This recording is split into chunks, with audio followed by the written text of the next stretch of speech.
Bueno, muchísimas gracias a todos por estar aquí, por haber aguantado hasta la charla que merece la pena, ¿vale? Vamos a intentar hacerlo lo más animado posible. Hoy vengo a hablaros de metaprogramación. ¿Quién ha oído hablar de metaprogramación alguna vez? Ah, guay, muy bien, muy bien. Metaprogramación compositiva, ¿vale? Bueno, yo, para los que no me conozcáis, soy Javier Vélez, ya me ha presentado Jorge. Me dedico a hacer evangelización. Yo cuando esto lo cuento fuera me dicen, pero tú, evangelista, eso, no sé, da un poco de yuyu. Evangelista tecnológico. Y hablo un poco de todo. Últimamente estoy muy metido con la tecnología de Polymer. Hoy no os vengo a hablar de Polymer ni de componentes web, pero sí de componentes de software, que es una cosa que está muy cercana a la metaprogramación, ¿vale? Entonces, lo primero de todo es la pregunta obligada. ¿Qué es un programa? Un programa es una cosa que tiene datos de entrada, recibe unos datos de entrada y procesa unos resultados de salida. Y un metaprograma es lo mismo, ¿vale? Pero con la diferencia que los datos de entrada representan programas y los datos de salida son otros programas transformados. Y aunque os parezca mentira, en realidad muchos de los que no habéis levantado la mano y sois asiduos programadores de JavaScript, muchas veces sin saberlo, realmente estáis haciendo metaprogramación. Porque JavaScript es en realidad un muy buen lenguaje, un muy buen candidato de lenguaje a la metaprogramación, ¿vale? Y eso es lo que yo os vengo a contar hoy aquí. Porque JavaScript es el mejor, bueno, o uno de los mejores lenguajes para metaprogramar, a diferencia de otros lenguajes más pesados, como Java, por ejemplo, ¿no? Del string clásico de la orientación a objetos. Existen dos aproximaciones clásicas, o si quieres, dos grandes familias de metaprogramación. La metaprogramación generativa consiste en que tú tienes una aproximación pues, léxica, sintáctica o semántica que consiste en que tú tienes determinadas estrategias para generar código y ese código finalmente se convierte por arte de magia en compilable, o sea, en compilado y en ejecutable, ¿vale? Y te genera un componente, ¿vale? Un artefacto ejecutable, un programa que puedes utilizar, ¿vale? Y la otra aproximación es la aproximación compositiva, que es la metaprogramación compositiva, que es de la que vamos a hablar hoy aquí. Básicamente, tú tienes una colección de componentes, ¿vale? Pensad en ellos como objetos JavaScript o funciones JavaScript, ya entraremos más en detalle en eso. Y lo que nosotros hacemos con la metaprogramación es generar otros componentes. Es decir, nosotros, en tiempo de ejecución, vamos a generar artefactos nuevos a tenor de las necesidades ambientales que requiera nuestra arquitectura. Esto es muy interesante, como intento demostrar en esta charla. Bueno, la programación orientada a objetos clásica, ¿vale? Cuando uno piensa en una arquitectura de programación orientada a objetos clásica, lo único que tiene que hacer, o lo que sobre todo tiene que hacer, es generar nuevos artefactos, ¿vale? Hacer el ejercicio de diseño de un arquitecto o de un diseñador consiste esencialmente en construir nuevos artefactos en la fase de diseño y conectarlos en un grafo, digamos, de conexión, ¿vale? Para que eso responda a la arquitectura, o sea, a las necesidades, digamos, del problema, ¿vale? En la metaprogramación, y sobre todo en la metaprogramación dinámica, ¿vale? En lenguajes como JavaScript, nosotros no vamos a hacer eso. Nosotros vamos a darle instrucciones al programa, al lenguaje, a JavaScript, para que esos artefactos, que muchas veces tienen una demanda adaptativa, ¿vale? Que van adaptando el contexto a las necesidades puntuales y potencialmente cambiantes del entorno, ¿vale? Se generen dinámicamente. Bueno, por dar una justificación, ¿esto por qué mola especialmente? Porque podemos construir software que se adapte automáticamente a los cambios arquitectónicos, porque podemos hacer arquitecturas que tengan un mayor nivel de reutilización gracias a esa plasticidad contractual que podemos ir cambiando a nuestro antojo simplemente por aplicación de metaprogramas que realizan esas transformaciones, porque podemos así, además, extender nuestras arquitecturas de una manera mucho más fácil y, finalmente, porque eso nos conduce a un ciclo de trabajo más cómodo, donde la mantenibilidad está más garantizada que en las aproximaciones clásicas del string de orientación a objetos. Bueno, si pensamos rápidamente cuáles son los procesos clásicos, las fases clásicas de un ejercicio de diseño de orientación a objetos, lo que nosotros tenemos que hacer es, en primera instancia, seleccionar un componente o una colección de componentes, ¿vale? Y una vez que los tenemos seleccionados, entonces los componemos. Esto es un ejercicio previo a la fase de ejecución, ¿vale? Luego los encapsulamos si procede y luego los contextualizamos. Quiere decir, esto se sumerge en ejecución, ¿vale? El paso que me he saltado, que es el que vamos a contar aquí, es este paso, que es la adaptación, que es lo que nos permiten hacer los metaprogramas en JavaScript. Yo cojo un metaprograma en JavaScript, que no es más que código JavaScript, no hay nada diferente, y ese, como opera sobre funciones y sobre objetos, sobre estructuras de datos que representan programas, ¿vale? Soy capaz de adaptarlo a las condiciones ambientales, ¿vale? Así que selección, adaptación, este es como os decía, tengo un componente que no encaja en las necesidades puntuales de una arquitectura y por un proceso de transformación lo adapto, ¿vale? Ya veremos ahora cómo. Adaptación, decía selección, adaptación, composición, encapsulación y contextualización. Esto está enmarcado en la programación orientada a componentes, los componentes del software de toda la vida, ¿vale? Hay 3 ejes dimensionales importantes, los objetivos que he hablado de ellos al principio, ¿vale? Los mecanismos, que son los típicos de la programación orientada a objetos y quizá alguno más que nos va a ofrecer JavaScript, y una colección de principios de diseño, con esos no os voy a aburrir hoy, pero sobre eso se pueden establecer 3 planos de actividad, ¿vale? Que son las técnicas, los patrones de diseño y los modelos y restricciones arquitectónicas, ¿vale? Como no me da tiempo a contarlo todo hoy voy a hablar de las técnicas en JavaScript de metaprogramación, de por qué JavaScript es un buen lenguaje para la metaprogramación, y presentaré someramente a modo de ejemplo, no con ánimo completo, de completitud, presentaré algunos patrones de diseño, ¿vale?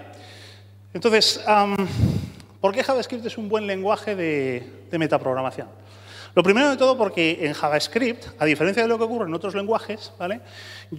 La fase de lo que podríamos llamar fase de composición coincide en el tiempo con la fase de ejecución. Es decir, yo diseño un componente, como es este, y luego lo lanzo a ejecución, y durante la ejecución yo le puedo discrecionalmente ir aplicando metaprogramas que lo transformen progresivamente, ¿vale? Para que lo adapten a las condiciones ambientales, ¿vale? A lo que se necesite en cada momento. Como sabéis, no es ninguna sorpresa, para ninguno de nosotros existen 2 modelos, digamos, contrapuestos, pero también combinados dentro del mundo de JavaScript, ¿vale? Está la programación orientada a objetos clásica, ¿vale? Bueno, con las adaptaciones que ahora veremos en el mundo de JavaScript, y frente a eso, la programación funcional. Alex nos ha dado una buena cuenta de ello esta mañana, ¿vale? Y lo que nosotros podemos hacer, debemos entender que en un lenguaje, digamos, tan plástico y tan flexible como JavaScript, los objetos tienen métodos miembros cuyos manejadores son funciones, y las funciones, a través de clausuras o bueno, el patrón módulo y demás, pueden generar objetos como respuesta o como tienen soporte al orden superior, es decir, se pueden pasar como parámetros funciones, pues digamos que existe un gran colegueo entre los 2 modelos de desarrollo de objetos y funcional. Lo primero de todo decir, vamos a hacer un repaso clarísimo de las cosas que tiene JavaScript diferencialmente en otros lenguajes. Por favor, cuando veamos estas transparencias, pensad en un lenguaje clásico, ¿vale? Como C# o como Java, por ejemplo, para que veáis lo diferente que es, ¿vale? En Java, por ejemplo, los objetos en realidad representan entidades de primer nivel de un problema de diseño. Es decir, tú haces un problema de dominio, lo modelas, este es tu dominio, eso no es cambiante, y cada artefacto, o sea, cada objeto, es un artefacto computacional, pero sobre todo y ante todo es una entidad del negocio. Por lo tanto, si tú modelas, por ejemplo, en una fábrica de coches, modelas de la entidad coche, el coche no cambia y no debe cambiar. En orientación a objetos, en JavaScript, ¿vale? Eso no es así.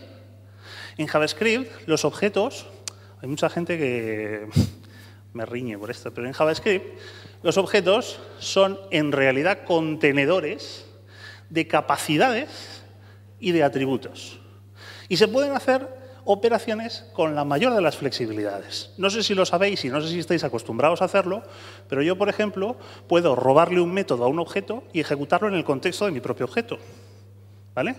O yo puedo, por ejemplo, añadir nuevos métodos a un objeto dinámicamente, es decir, aplicar a un objeto un programa, un metaprograma, que lo que haga es añadir métodos a un objeto o transformar los métodos de un objeto o borrar métodos de un objeto. Esto forma parte del proceso esencial de transformación, bueno, siempre que el objeto no esté sellado ni prevenido, etcétera, etcétera. Esto, que parece una tontería, tiene un recorrido brutal. Por ejemplo, en la delegación, ¿cuál es el papel de la delegación en la composición? La delegación es el ejercicio mediante el cual pues, el método de una función delega en un método que reside en el método de otra, o sea, en el cuerpo de otro objeto. ¿Vale? Entonces, imaginaos esta situación. Imaginaos que aquí tenemos una función, dentro del objeto A, tenemos una función m, ¿vale? Que delega en un método n, ¿vale? Que reside en el objeto apuntado por una variable d. Claro, esto estamos acostumbrados a verlo porque esto es lo que llaman el data binding o el enlace dinámico, ¿vale? Y estamos acostumbrados a verlo porque parece que el enlace dinámico ha sido una cosa que ha estado ahí durante toda la vida. Pero en realidad los primeros lenguajes de programación no tenían enlace dinámico, tenían solo enlace estático y esa era una de las grandes limitaciones para hacer ese tipo de cosas. ¿Qué significa el enlace dinámico? Significa que yo puedo programar a priorísticamente el significado de la función m, del método m, ¿vale? Y en el último instante, justo antes de la ejecución, yo puedo cambiar quién es el delegado que reside en la variable d. Y en función de eso, el comportamiento del objeto A cuando se invoca a m cambia. Esto ya da flexibilidad y esto Java ya lo permite. Pero es que ítem más. Yo, por actividades metaprogramáticas que entroncan con la idea de objeto abierto, yo puedo hacer que un objeto que originalmente no disponía del protocolo n, vamos a decir, el protocolo del método n, ¿vale? Inicialmente, lo puedo incorporar ese método por un metaprograma, ¿vale? Luego, entonces, estoy haciendo actividades de transformación sobre el objeto B para que sepa hablar con el objeto A. La delegación en la composición, metaprogramación. Exactamente lo mismo le ocurre a la herencia. Hay algunos autores, ¿vale?, de corte más académico, que dicen que la herencia en realidad no es más que una suerte de delegación hacia arriba, ¿vale? Porque lo único que haces es que, si no encuentras el método en el objeto, buscas en el padre y si no en el abuelo, etcétera, etcétera. Pero el ejercicio de delegación es el mismo. Claro, si los objetos son abiertos y en Java las clases son objetos, ¿qué he dicho? Correcto, sí. Las clases son objetos. Entonces, el mismo carácter abierto que se aplica sobre los objetos se aplica sobre las clases. Esto es una reflexión muy interesante, porque si os dais cuenta, el hecho de que en JavaScript todos sean objetos significa que la herencia es una cuestión de perspectivas. No es más que una delegación entre objetos. ¿Quién es en una cadena de herencia hacia arriba? La clase. ¿Y quién es el objeto? Pues depende de dónde me ponga los pies a mirar, ¿no? El objeto prototipo hace las veces de clase, pero si yo me subo al padre, la clase hace las veces de instancia. Más capacidades, el duck typing, que lo hemos discutido algunas veces en las listas de correo. ¿El duck typing mola o no mola, no? Esto tiene mucho que ver con el polimorfismo. En sentido estricto, el polimorfismo se soporta a través del sistema de tipos, ¿vale? En el string clásico de la orientación a objetos, ¿vale? ¿Esto qué significa? Que tú, en teoría, solo deberías hacer sustituciones de objetos, ¿vale?, en aquellos subobjetos que se adscriben al mismo contrato, ¿vale?, que implementan la misma interfaz, se diría en Java. Y el sistema de tipos te garantiza eso, te da garantía de eso. Eso es muy bueno porque te permite dar una robustez a tu lenguaje para que un pato, porque vuele, no pueda sustituir a un Boeing 747, ¿vale? Pero eso, si eso es lo malo que tiene, también es lo bueno que tiene de cara a la metaprogramación. Porque si lo único que le exigimos a un objeto para que encaje en un protocolo, ¿vale?, en el protocolo que demanda el objeto C, C está buscando que este parámetro simplemente implemente el método M. Como aquí no hay una tipificación fuerte, lo único que yo necesito hacer, es un proceso de transformación donde el objeto O incorpore una versión de M. Estoy haciendo adaptaciones arquitectónicas al vuelo. La abstracción, lo mismo, es más o menos lo mismo. Sobre una colección de objetos, lo que tengo que hacer es pedir que cada uno de estos objetos A, B y C, que se pasan aquí como parámetro en un for all, pues cumplan todos un determinado contrato que consiste en tener el método M, ¿vale? Y una cosa más. Siempre me dicen lo mismo, ¿no? A la gente que le doy formación de JavaScript y tal, me dicen esto del caos del dis, ¿no? El dis, ¿dónde apunta? ¿Dónde cojones está el dis? En Java, en los lenguajes del string clásico de Java, es muy fácil, porque el dis es un puntero constante que apunta al propio objeto en ejecución, ¿no? Al interno. En JavaScript no, se puede recontextualizar, ¿vale? Y es verdad que hay determinado caos, pero eso nos permite determinadas facilidades relacionadas con la metaprogramación. Por ejemplo, este dis, ¿vale?, apunta al objeto O, ¿vale? Con lo cual aquí lo que estamos haciendo es una conexión por delegación entre dos métodos M y N hermanos, ¿sí? Ahora bien, si yo, sin embargo, esto lo meto dentro de una función, esto es una clausura, ¿vale? Entonces JavaScript tiene un comportamiento, a mi modo de ver y al modo de ver de muchos, un poco errático, que recontextualiza el dis a global. Coño, pues voy a aprovechar esa característica errática, errónea, para poder contextualizar a quién se está refiriendo la referencia dis.m. Fijaos que simplemente por haber abrazado con una clausura la misma sintaxis, estoy componiendo con otro artefacto, con otro componente. Pero ítem más. Tenemos una función bind, básicamente es un wrapper del call o el apply, ¿no? Tenemos una función bind que lo que me permite es una determinada función, es una función de, es un método miembro del objeto function, ¿no? Que lo que me permite es cambiar el valor del dis, con lo cual yo puedo decidir, digamos, contextualizar con quién estoy delegando, ¿vale? Con quién me estoy componiendo. Más cosas. Bueno, esto es lo que todos sabéis, ¿vale? Lo pongo por completitud. Hay un modelo de reflexión en el modelo de orientación a objetos de JavaScript, pues que te permite conocer las claves, bueno, congelar el objeto, etcétera, etcétera, el constructor, el prototipo, etcétera, ¿vale? En las nuevas versiones del EMAScript hay dos cosas destacadas. Una es, por ejemplo, que se va a implementar ya la función getPrototype, ¿no? Que te devuelve el prototipo y setPrototype, ¿vale? Y la otra cosa es noSuchMethod, que es una cosa que está clásicamente en lenguajes muy de metaprogramación, como es Ruby, que es la idea de cuando falla un método, te invoca a un método de gestión de errores. Es decir, si el método M al que estoy invocando no existe en el objeto, entonces ejecuta un método de tratamiento, en lugar de lanzar una excepción. Esa es una de las ventajas que tiene. Bueno, con respecto a la programación funcional, tenemos el orden superior, el hecho de que nosotros podemos pasar funciones a otras funciones o podemos devolver funciones como resultado de una función, ¿vale?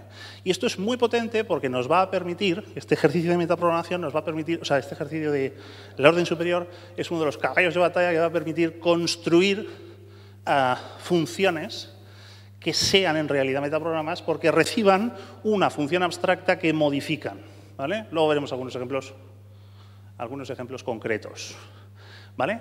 La invocación dinámica, el hecho de que yo con el método call o apply puedo invocar dinámicamente una función y sobre todo, y más importante, la intervención paramétrica en la composición, ¿vale? Es decir, yo puedo incluso alterar dinámicamente el número de parámetros o el tipo de parámetros o el valor de los parámetros actuales de una función ejecutada al vuelo, ¿no? También la evaluación parcial, ¿vale? La evaluación parcial es un proceso de transformación funcional que permite que una función evalúe o resuelva parte de los parámetros. Si tienes una función de 3 parámetros, pues puedes resolver 2. Y entonces, si la función tenía 3 grados de libertad, ahora te devuelves una función que tiene un único grado de libertad, ¿vale? Haciéndolo esto para todos los parámetros y en orden de la función, a esto se le llama currificación, y al ejercicio general de resolución parcial se le llama evaluación parcial. Esto es otra de las cosas, otro de los caballos de batalla que vamos a utilizar en JavaScript para la metaprogramación. Y la retención léxica es el hecho de poder utilizar clausuras. ¿Qué significa esto?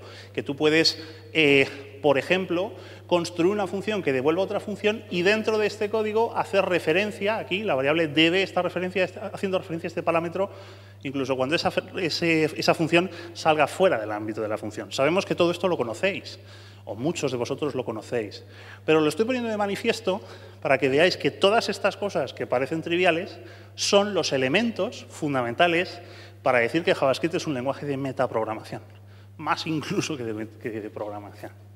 Bueno, y también tenemos reflexión funcional.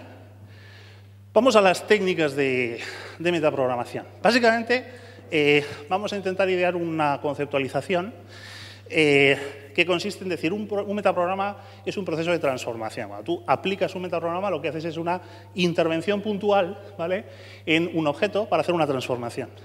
Entonces, lo que nos ofrece JavaScript como lenguaje es permitir definir, ¿vale?, una colección que lo que llamaremos code holders o mantenedores de código, que es puntos particulares dentro del contrato, dentro del componente, donde se puede hacer una pequeña intervención sustitutiva y eso cambia radicalmente no solamente el funcionamiento, sino también la morfología del componente para que encaje en una determinada arquitectura, como decíamos antes, ¿no? Meter un método y demás. Al proceso, lo que hace básicamente un metaprograma es inyectar código en esos code holders, ¿vale? Entonces, el proceso de los metaprogramas es intervenir puntualmente, seleccionar code holders y rellenarlos con código. Con esta conceptualización, lo único que nos resta es decir cuáles son los code holders que presenta JavaScript para metaprogramar. Pues hay 4 técnicas básicas en función de cuáles son esos code holders, ¿vale? El primero de ellos es el de las técnicas de adición. Consiste en que a un objeto le puedes añadir propiedades y métodos, ¿vale? Nada nuevo bajo el sol, pero eso modifica la estructura de clases del objeto. Si el objeto es un prototipo, estás cambiando dinámicamente la estructura del objeto. Aquí me he hecho una pequeña librería con algunos de los métodos que te permiten añadir, borrar, actualizar o renombrar algunos elementos, ¿vale?, propiedades o atributos o métodos de JavaScript, y también copiar, mover o extender un objeto con nuevas propiedades presentes en otros objetos, ¿vale? ¿A alguien le suena lo que es un mixin? ¿Sí? ¿Sabéis lo que es un mixin? Bueno, pues un mixin, que básicamente consiste en añadir una serie de propiedades al vuelo dinámicamente sobre un objeto, es lo que hace aquí el método extend. Lo mismo se puede hacer sobre la herencia, y esto da lugar a las técnicas de extensión.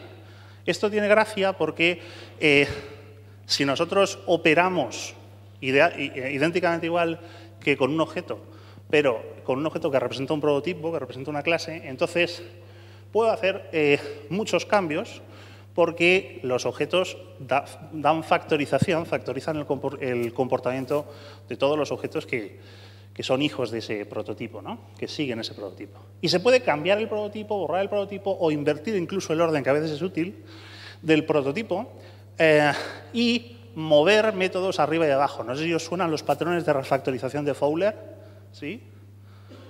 Fowler inventó la refactorización con otros.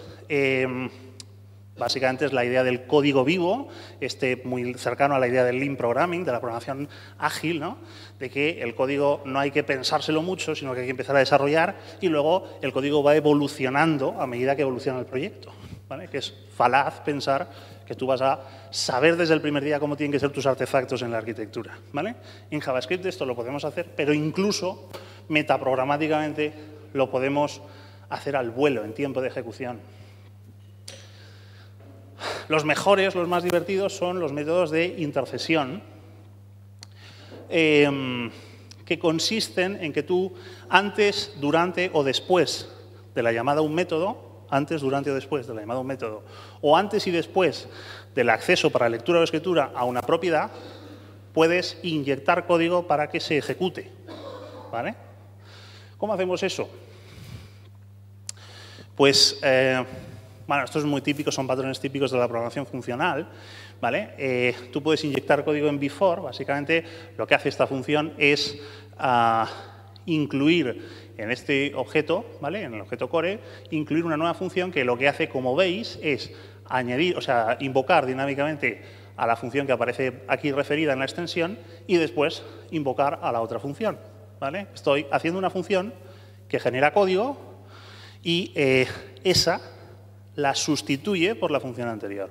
Con lo cual estoy haciendo decoraciones en before. Lo mismo para el after, para provide y except, son casos de before y after que lo que permiten es ejecutar una función cuando se cumple o no un predicado discrecionalmente. Y el método around lo tenéis aquí, por ejemplo, tú puedes implementarte una función que haga referencia a un método pasado, una función pasada como parámetro, y con un mecanismo de sustitución, around lo que consigue es sustituir esta R por un método, ¿vale? Con lo cual puedes implementar esquemas algorítmicos. En orientación a objetos, por ejemplo, eso se consigue con el patrón visitante, o el patrón template method o el patrón strategy, ¿vale? Pero se consigue en tiempo de diseño, ¿vale? La función tiene que estar diseñada para eso. En estos casos no, todo esto es dinámico, ¿no? Bueno, y lo mismo para los atributos, ¿vale? El get y el set de un atributo en before y en after. Y finalmente la delegación. Igual que nosotros podemos inyectar código para que se ejecute antes, durante o después de una función, ¿vale? Podemos hacer que ese código se encargue, esa inyección del código, de lo que se encargue es de invocar al método que reside en otro objeto. O sea que podemos dinámicamente en tiempo de ejecución cambiar el comportamiento de un método para que delegue discrecionalmente el tratamiento de una solicitud. Tenemos métodos para hacer esto mismo, básicamente son técnicas de intercesión igual que las anteriores, pero que lo que hacen es hacer un ejercicio de delegación, ¿vale? Básicamente las diferencias que hay que establecer aquí, y esto conviene decirlo, es la diferencia entre la delegación y el forwarding. ¿Sabéis quién sabe lo que es la diferencia entre delegación y forwarding? ¿Sí? Muy bien, Pablo. Una camiseta para Pablo. Delegación y forwarding. La delegación, tú dirás, la delegación es el ejercicio de que cuando un método de una función llama al método de otro, cuando un método de un objeto llama al método de otro objeto. Pues no. Eso es el forwarding, lo que a todos nos han dicho toda la vida, que es la delegación, ¿vale? A eso se le llama forwarding. Porque la ejecución, ¿vale? Lo que hace es, el forwarding lo que hace es pasar el control del objeto, o sea, del control de la ejecución al método remoto, digamos, al método delegado, y el valor del dis es el del objeto delegado, ¿vale? A eso se le llama forwarding. Pero si tú ejecutas un método que está en otro objeto y el valor del dis, sin embargo, sigues siendo tú, ¿vale? Pues a eso se le llama delegación. Y esto ha dado lugar a lo que algunos autores han dado a llamar esquizofrenia de la orientación a objetos. Sí, es verdad. Se le llama esquizofrenia porque en el contexto de una delegación, en realidad tú puedes no solamente querer hacer referencia a ti mismo, que típicamente se hace con dis, sino hacer referencia al objeto que te llamó. Que algunos lenguajes ponen otro puntero que es el self. También existen técnicas, patrones, se pueden hacer en JavaScript para un metaprograma que inyecte el self y lo utilizamos. Vale, pues tenemos capacidades, tenemos funciones para hacer delegación, para hacer forwarding y para construir objetos de proxy que hacen una copia, digamos, método a método de todo el objeto y que lo que hacen es delegar en los objetos, ¿vale? Pero para que esto no suene a teoría, ¿vale? Yo lo que vengo aquí a convenceros es que todo esto de lo que os estoy contando en realidad es de cómo se programa en JavaScript, ¿vale? Es decir, si vosotros utilizáis... Claro, luego... dicen por ahí, hay speakers y tal que van diciendo que es importante admirar a los... En fin, Adi Osmani, ¿vale? Que parece ser que es un tío muy listo. Espero que esto no se esté grabando. En directo. Adi Osmani, que parece que es un tío muy listo, ha cogido, se ha vendado los ojos y ha dicho, ¿cuáles son los patrones de la orientación a objetos de la banda de los 4? Y los ha programado ha hecho el cambio sintáctico y ya está. Y ninguno de ellos es de aplicación. Por favor, que nadie compre ni siga el libro de patrones de Adios Mani. Porque todo eso es programar al estilo Java en JavaScript. ¿Cuántos de vosotros programando habéis hecho uso continuado, digamos, masivo, de los patrones de diseño de orientación a objetos? Se utiliza el patrón módulo, que no estaba, este Adios Mani lo incluye, pero poco más. Se utilizan casi más clausuras que tampoco están en el stream clásico de orientación a objetos. Por lo tanto, por favor, ese libro, yo como el Carpe Diem, ¿cómo se llama la película? El Club de los Poetas Muertos. Arrancar la página, por favor. Bueno, solamente por dar unas ideas clave de todo esto, ¿vale? Por ejemplo, single, este es el primero de todos. ¿Cómo hacemos un objeto que tenga lógica singleton? Con el patrón singleton, ¿no? Error.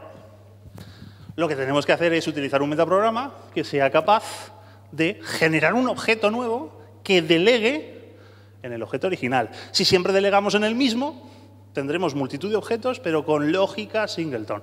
A eso lo he llamado single. Primer valor diferencial. JavaScript no es Java. Segundo, el clone. Bueno, podemos clonar un objeto. Este era por de los más sencillitos para que veáis que simplemente con un extend pues puedo hacer un método de clonación, ¿vale? O, por ejemplo, el recruiter. El recruiter es una función que lo que va haciendo es pedir objetos, ¿vale? Hacia aquí, bueno, construye un objeto con todos los métodos del contrato compartido por todos estos objetos y luego esta es una función de filtro, es una función predicado y entonces lo que va haciendo es invocar a cada uno de esos métodos, filtrarlos y el que satisfaga el predicado lo devuelve. Bueno, esto es simplemente por un ejercicio. Creo que hay cosas más interesantes. Por ejemplo, bueno, este es el de renombramiento, no me interesa. Vamos al de la observación. ¿Cómo se observan objetos en Java? ¿Cómo se observa? ¿Cómo se hacen? El patrón observador observable, ¿os suena, no? Error. Lo que tenemos que hacer es decorar un objeto para ponerle inyección de código que cuando se acceda a sus propiedades y se ejecuten sus métodos, lo que queráis, dispare eventos. Con un event emitter, si estáis en Node, con un evento de DOM, lo que queráis. ¿Vale? Esta sí es la forma de programar en JavaScript. No es la forma seguir el patrón observador observable. Por ejemplo, uno que es muy útil, el dummy. Un objeto dummy, ¿no? ¿Cómo se hace esto? Imaginaos que vosotros tenéis un patrón DAO, ¿no? De esto de acceso a la base de datos, ¿no? El típico find, ¿cómo es? El CRUD de una base de datos que os la implementáis con métodos, ¿no? ¿Sí? Si vosotros queréis hacer dos versiones de ese objeto, una para que ataque a la base de datos y otra para que ataque para el entornos de test, que ataque que devuelva a consola, lo que sea, que haga lo que sea, ¿vale? Que simule por consola las operaciones de CRUD, ¿sí? ¿Sabéis lo que os digo? ¿Cómo hacemos eso? Tenemos que definirnos una interfaz o una clase padre y dos clases hijas, una que es la versión A, que sí que ataca a la base de datos, y otra la versión B, que no la ataca. Error. En orientación a objetos de la corriente JavaScript, lo que hacemos es decorar los métodos y poner switch on, switch off. Tenemos un método, por aquí se ve, que, este lo que va lanzando son eventos, ¿no? Estábamos en el, perdón. Tenemos una serie de métodos que los construyo dinámicamente, ¿vale? Añado el método off, que es un atributo off, el método start y el método stop, que cambian sus atributos. Y luego lo que hago es decorar cada uno de los métodos de tal manera que si off está true, la invocación es inocua, y si no lo está, entonces hace lo que hacía, ¿vale? Así se programa en JavaScript. El comportamiento idempotente, esto es súper útil. Si tú le das 27 veces al botón porque no te funciona la actualización y tal, eso genera mucho tráfico y muchos problemas a los desarrolladores, ¿no? Necesitamos que los ataques sean idempotentes, ¿vale? Sabéis lo que es la idempotencia, ¿no? Que 27 activaciones sean equivalentemente a una sola, ¿vale? Entonces, La solución para eso es nuevamente decorar los métodos de un objeto para que una vez que han recibido un ataque, entonces descarten automáticamente los subsiguientes. Ya os digo que en escenarios de usuarios convulsivos, con crisis epilépticas y tal, viene muy bien, ¿vale? Sobre todo cuando el sistema va lento. ¿Qué más? Throttle y delay. Algunos habéis programado seguro con underscore o funciones similares, librerías de funcional similares en JavaScript, ¿sí? Que tienen métodos que lo que hacen es pues eso, retardar la ejecución de un método o asegurarte que en el lapso de tiempo de, por ejemplo, 3 segundos, todas las invocaciones subsiguientes se van a descartar automáticamente, ¿vale? Pues aquí tenéis una versión de cómo se hace todo esto con metaprogramación, ¿vale? Si os vais a underscore, está más o menos lo mismo, solo que para el nivel de un método. Patrones de composición. También tenemos el broadcast, el balancer, el dispatcher. Hay muchos. Por ejemplo, balancer. Lo que quiero es que tengo una colección de objetos, ¿vale? Y esos objetos quiero que... tengo, por ejemplo, 3 objetos homónimos, son iguales, contractualmente hablando, tienen los mismos métodos, y entonces yo tengo que ir despachando la carga de manera equilibrada. Esto es un balanceador, ¿no? Un F5, vamos. Vale, ¿cómo hago eso en orientación a objetos? Me tengo que hacer el balanceador, me tengo que hacer el objeto delegado y hacer, bueno, una especie de proxy de uno por delante del otro. 2 artefactos. ¿Cómo se programa en JavaScript? Con una función que construye automáticamente un balanceador. A la medida, dinámicamente, ¿eh? El objeto balanceador que va a devolver esta función no existe. No lo has diseñado en el papel. Te lo va a construir automáticamente a la medida del objeto. De tal manera que si el objeto incluso dinámicamente lo cambias, le vuelves a aplicar el balanceador y actualizas el balanceador, ¿sí? Para enrutadores también tenemos código. Para, disparo en ráfaga. En fin, distintas versiones. Es muy importante, por ejemplo, aprovecho para decir esto, es muy importante, por ejemplo, la encapsulación, ¿no? Es muy importante la encapsulación. Se dice, JavaScript es... porque no da soporte a la encapsulación. No es lo mismo protección de la información que encapsulación. Esto es una cosa que todo el mundo confunde. Mucha gente confunde. Los que estamos aquí no, ¿eh? La protección de la información es el proceso mediante el cual, ¿vale? Si Pablo, por ejemplo, desarrolla una clase, me dice, aunque estos métodos son públicos y aunque estos atributos son públicos, me reservo el derecho de cambiarlos cuando me salga del bolo. Con lo cual, mucho cuidado de basar tus implementaciones en esos métodos o esos atributos. Eso es la protección de la información.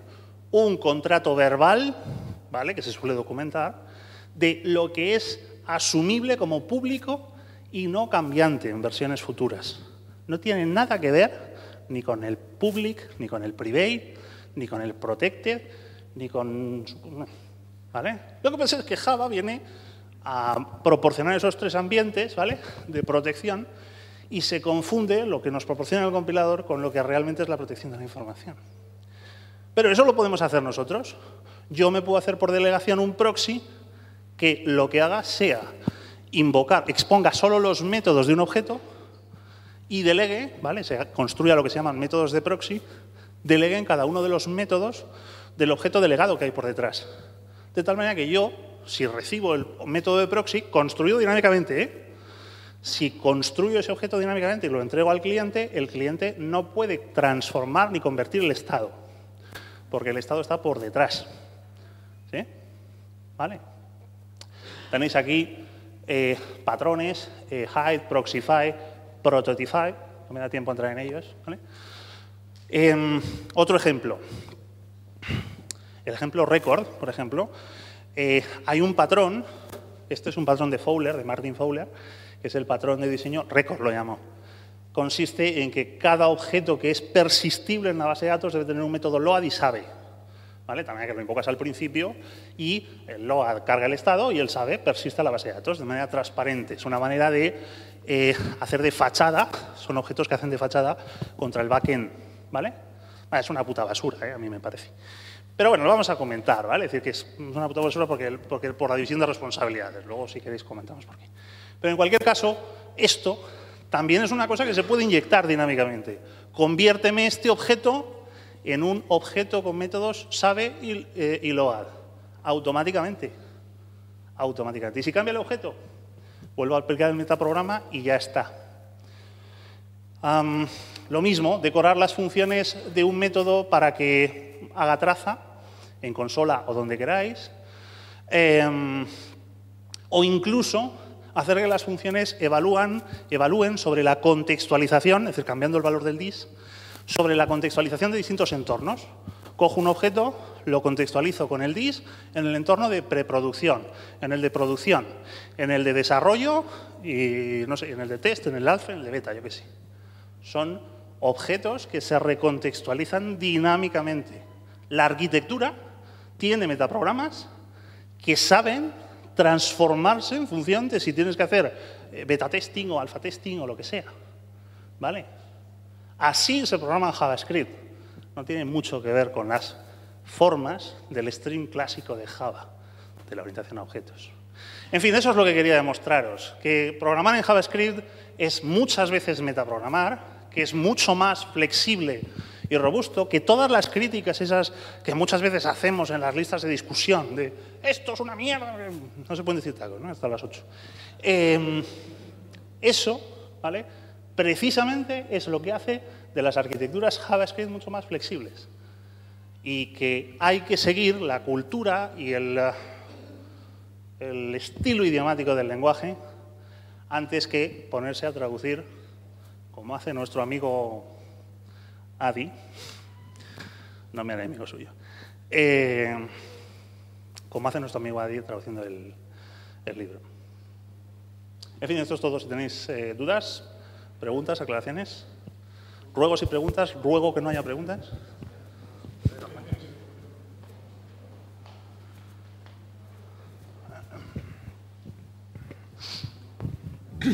¿La programación orientada a objetos es metaprogramación y eso es aplicable a alguno de los modelos que has señalado aquí?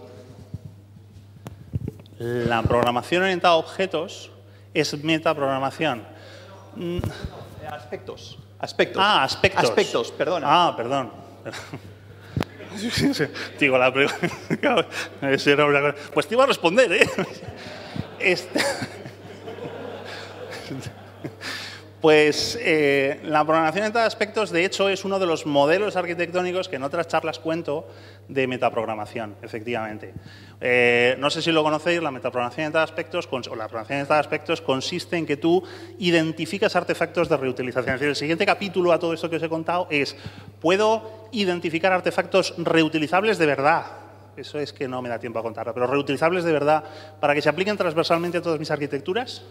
¿Vale? Pues sí, los mixins, por ejemplo, o los traits, son, los rasgos, son soluciones de metaprogramación que encapsulan otros modelos arquitectónicos, los aspectos, la orientación o la programación orientada al subject, la programación subjetiva, etcétera, etcétera. Todo eso forman parte de modelos de programación. Otro día, si queréis, os lo cuento.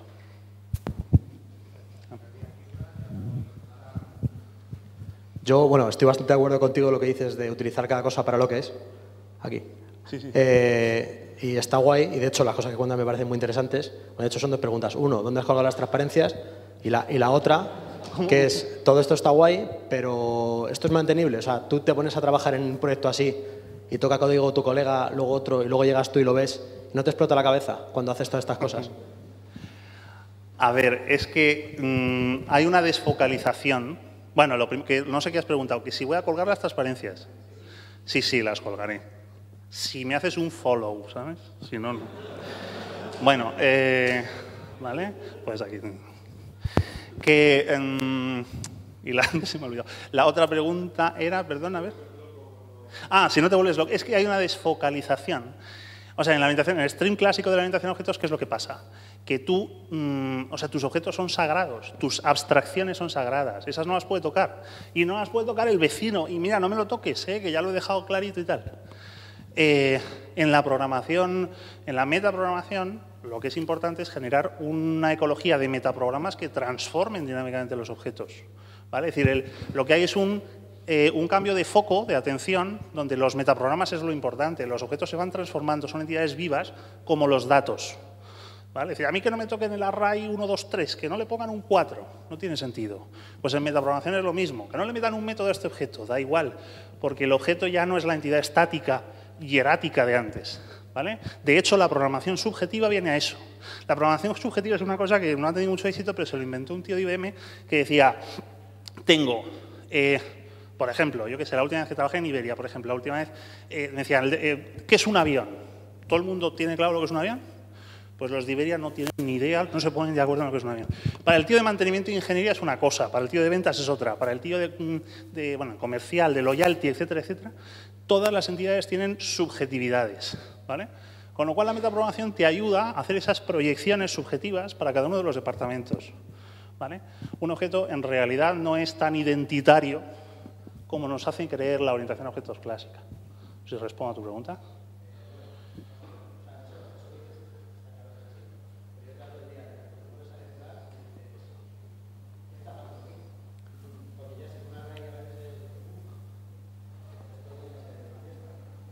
Pues fíjate que es casi todo lo contrario, porque los mecanismos de intervención que te permite la metaprogramación te permite transformar el código para que se pueda, para que puedas hacer trazabilidad de por dónde van los tiros.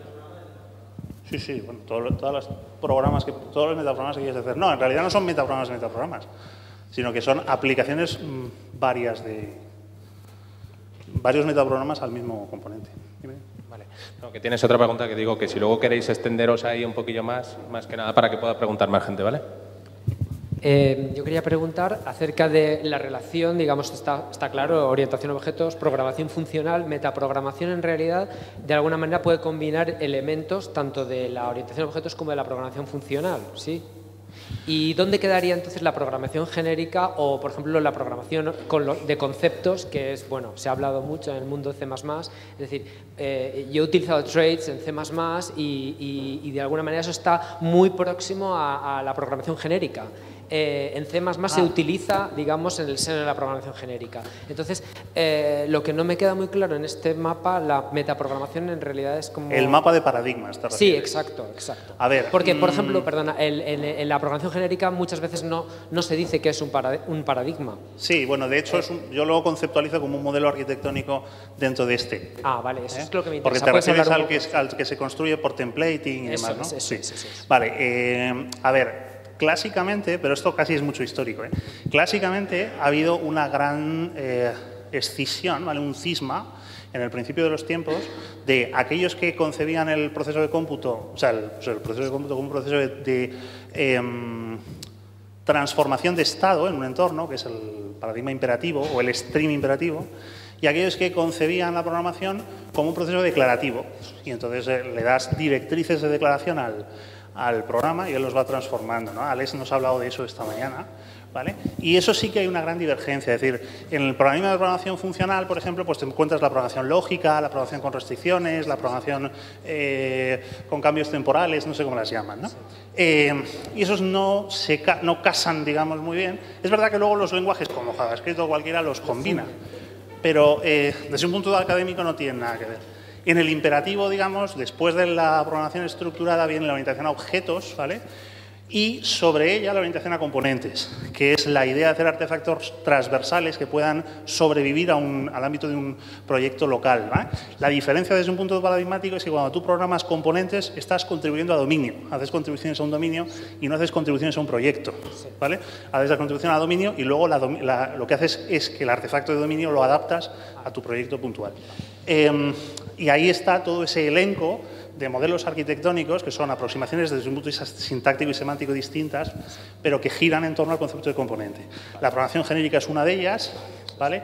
Que opera más sobre el ámbito léxico y pues todos estos artefactos que hemos dicho, mixins, aspectos, traits, modelo de roles también, que es muy bonito. Vale, pero entonces de alguna manera sería la metaprogramación es un vehículo para para desarrollar, para utilizar la programación orientada a componentes de alguna manera. Pero podría haber otro. Sí, efectivamente. Depende del lenguaje, es decir, en JavaScript se presta mucho la metaprogramación, pero habrá otros lenguajes donde a lo mejor utilizan otras técnicas para conseguir el mismo objetivo. Yo en el dibujo que he hecho al principio,